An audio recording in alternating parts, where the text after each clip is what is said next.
نحمده ونصلي ونسلم على رسوله الكريم اما بعد فاعوذ بالله من الشيطان الرجيم بسم اللہ الرحمن الرحیم۔ میرے واجب الاحترام سامعین مکرم، آج صبح کی نماز کے بعد ہم آپ کو حدیث پاک کا ایک بہت اہم تحفہ پیش کرنے لگے ہیں۔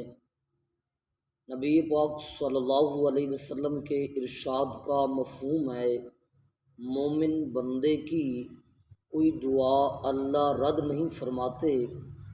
ہاں وہ دعا خلاف شرع نہ ہو، لیکن دعا کے قبولیت کے اللہ نے 3 طریقے رکھے ہیں۔ نمبر 1، جس بندے نے جو دعا مانگی اگر اللہ کو پسند آئی، اللہ کی مرضی آئی تو وہی چیز بندے کو عطا فرما دیتے ہیں۔ یا دوسرا دعا کا طریقہ قبولیت کا یہ ہے کہ جب بندے نے دعا مانگی تو بندے کے اوپر کوئی آزمائش آنے والی تھی، کوئی تکلیف آنے والی تھی، کوئی مصیبت آنے والی تھی، اللہ اس دعا کی برکت کی وجہ سے اس پر آنے والی مصیبت کو دور فرما دیتے ہیں، آزمائش کو دور فرما دیتے ہیں۔ یا تیسرا طریقہ دعا کی قبولیت کا یہ ہے کہ جب بندہ دعا مانگتا ہے دن میں 1 مرتبہ، 2 مرتبہ، 10 مرتبہ، 20 مرتبہ، تو اللہ رب العزت فرشتوں کو حکم فرماتے ہیں یہ میرا بندہ جتنی بھی دعائیں مانگے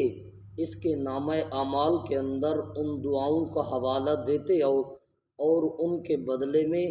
جنت کے اندر ان کے محلات تعمیر کرانا شروع کر دو۔ جب وہ بندہ اللہ کی دربار میں حاضر ہوگا قیامت والے دن تو اللہ رب العزت فرمائیں گے میرا بندہ یہ نامہ اعمال کے اندر بھی تیری دعائیں لکھی ہوئی ہیں اور اس کا نتیجہ بھی میں اللہ نے جنت کے اندر تیرے لیے محل تیار کروا کے رکھے ہیں۔ اگر ہمارا میسج اور پیغام آپ کو اچھا لگا تو ہمارے ویڈیو کو لائک اور شیئر ضرور کرنا۔ جزاکم اللہ خیرہ۔